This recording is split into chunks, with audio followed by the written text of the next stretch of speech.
چوتھا حرف جر ہے ہمارا کاف، زبر کے ساتھ استعمال ہوتا ہے جی، اور جو پریپوزیشن ہے لائک ان معنی میں استعمال ہوتا ہے کہ لائک ورب کے طور پہ بھی استعمال ہوتا ہے اور لائک ایز اے پریپوزیشن بھی استعمال ہوتا ہے انگریزی میں۔ اردو میں ہم کہتے ہیں کی طرح، کی مانند، جیسا، تشبیہ کے لیے آتا ہے یہ اصل میں۔ آپ نے بچہ دیکھا بڑا خوبصورت، آپ کہتے ہیں بچہ چاند جیسا ہے، پہلے چاند کی عربی آپ کو آنی چاہیے، القمرو، کاف حرف جر لگ گیا تو یہ بن جائے گا جی کل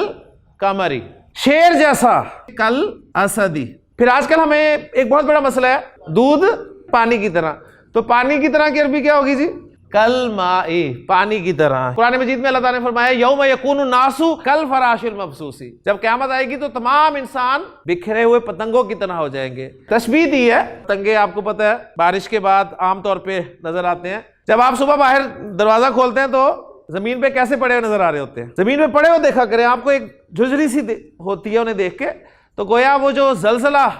وہ جو سور کی آواز ہوگی نا، وہ جو دل پھٹیں گے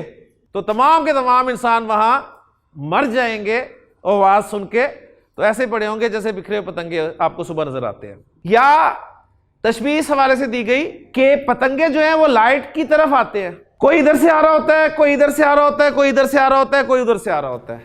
ڈائریکشن سب کی ایک ہی ہوتی ہے۔ تو جب سور میں دوسری مرتبہ پھونکا جائے گا تو وہ سب دوبارہ زندہ ہو جائیں گے اور اس آواز کی سمت چل پڑیں گے، کوئی ادھر سے آئے گا، کوئی ادھر سے آئے گا، کوئی ادھر سے آئے گا، یعنی سب کی ڈائریکشن وہ آواز ہوگی۔ تو اس حوالے سے تشبیہ دی گئی، واللہ عالم، اللہ بہتر جانتا ہے کہ یوم یکون الناس کالفراش المبثوث، اور پھر فرمایا وتکون الجبال کالعہن المنفوش، اور پہاڑ جو ہیں وہ دھنکی ہوئی